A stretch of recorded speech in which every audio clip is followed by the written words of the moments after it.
Colorado suburbs seek to sue Denver over the 42,000 migrants that have come through the city since December of 22.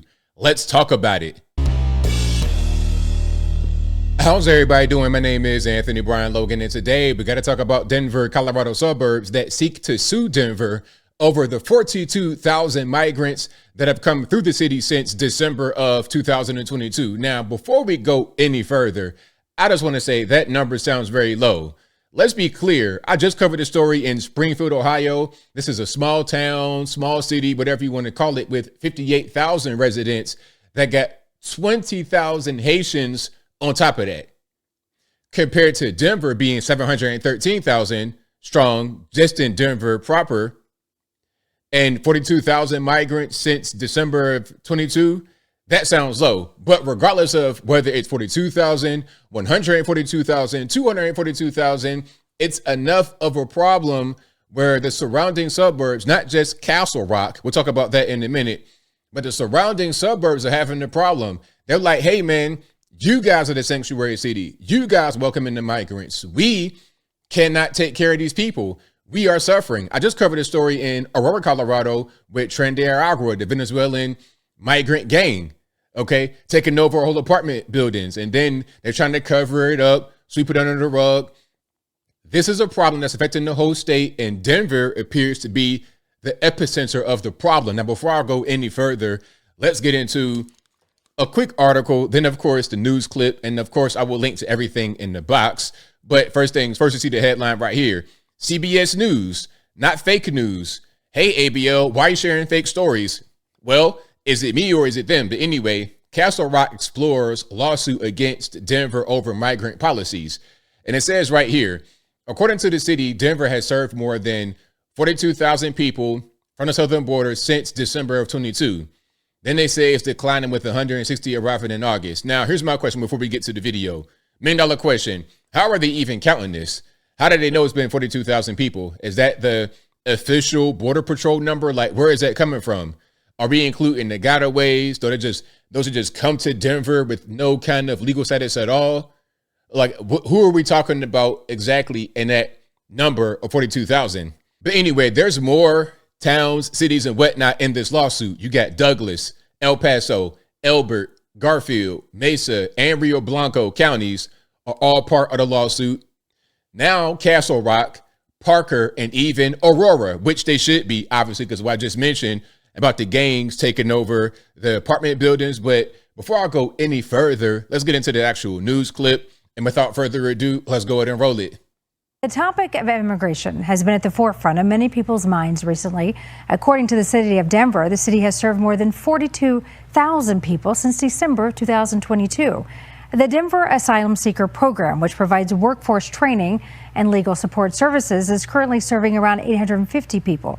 However, some say Denver is seeing too many migrants. Your reporter in Douglas County, Olivia Young, joins us live now tonight. And Olivia, earlier this month, the Castle Rock Town Council voted unanimously to explore suing the city of Denver over its migrant policies. And as you reported, Douglas County already filed a lawsuit. Now, this is something that has been a long time coming. And as I said in previous videos, it's not just Springfield, Ohio. It's not just what's happening up there in New York with the migrant crisis. I ain't forgetting about y'all. Chicago with the migrant crisis, taking over the black community. Colorado's experiencing it. You're having a problem everywhere. Texas, of course, border towns. It is out of control. And the federales, the federal government, the Biden-Harris administration, Joe Biden and Kamala Harris, their administration are responsible. But I digress. I'm getting triggered. That's certainly right. That one was against the state of Colorado and Jared Polis. And it's not just Douglas County. El Paso, Elbert, Garfield, Mesa, and Rio Blanco counties are all a part of that lawsuit, which challenges two state laws that prevent local governments from cooperating with the federal government on immigration. Now, of course, that's the whole sanctuary city thing. That's what sanctuary city means. Sanctuary cities do not cooperate with the federal government when it comes to immigration. So if you're being overrun by migrants, there's nothing that anybody can do. Denver doesn't want to do anything, and Denver will not cooperate with the feds, so the feds can't really help you. So you're pretty much on your own if you're a regular citizen. It's only going to help the migrants and maybe the companies that the migrants may work for next to no money slave wages. But beyond that, it's not going to help you as a regular American. Okay. So when I'm hearing the Americans talking about, hey, bring them over, come one, come all, I don't understand why you be in favor of that. They would not do anything like that for you. If you came to their country, they would not roll out the red carpet for you, especially if they knew you were coming to just steal their resources and not contribute anything back, really. But I'm getting triggered. Migration. Now, Castle Rock, Parker, and even Aurora may take similar action. Castle Rock Town Councilman Max Brooks says Denver has had trouble housing newcomers, and they're spilling over into neighboring communities. This isn't just a decision that Denver gets to make because it's impacting the rest of the Front Range.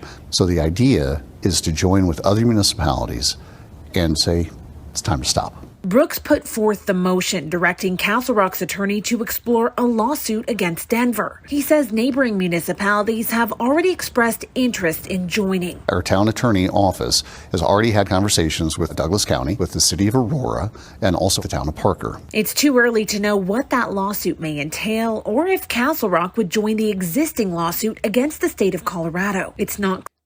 I want everybody to be on a lawsuit. I want everyone to be on a lawsuit.